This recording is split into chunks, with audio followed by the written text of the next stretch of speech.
ವಿಠ್ಠಲ್ ಬಗಲಿ ಏನು ಮಾಡ್ಯಾನೋ ನನಗಂತೂ ಗೊತ್ತಿಲ್ಲ.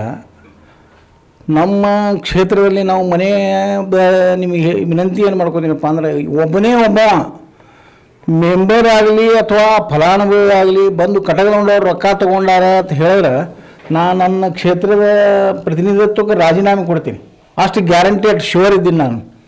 ನಿಮಗಂತೂ ಗೊತ್ತೇ ಅದ, ಯಾವುದೇ ಒಂದೇ ಒಂದು ಪೈಸೆ ಕೊಟ್ಟಿನಿ ಅಂತ ಹೇಳಿದ್ರೆ ರಾಜೀನಾಮೆ ಕೊಡ್ತೀನಿ ನಾನು. ಈಗ ಸದ್ಯ ನನ್ನ MLAಗೆ ರಾಜೀನಾಮೆ ಕೊಡ್ತೀನಿ ನಾನು.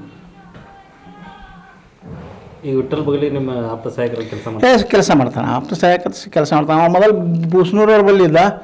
ಬೂಸ್ನೂರವರು ಎಲ್ಲ ರೆಕಮೆಂಡೇಶನ್ ಮಾಡಿ ನಮ್ಮ ಹುಡುಗಿರ್ಲಿ ರೀ ಚಲೋ ಅದ ಅಂತ ಹೇಳಿದ್ರು, ಎಕ್ಸ್ಪೀರಿಯನ್ಸ್ ಅದ ಎಲ್ಲ ಅದ ಅಂತ ಹೇಳಿ ನಮ್ಮಲ್ಲಿ ಆಪ್ತ ಸಹಾಯಕ ಇದ್ದುದು ಖರೆ ಬೆಂಗಳೂರಾಗ.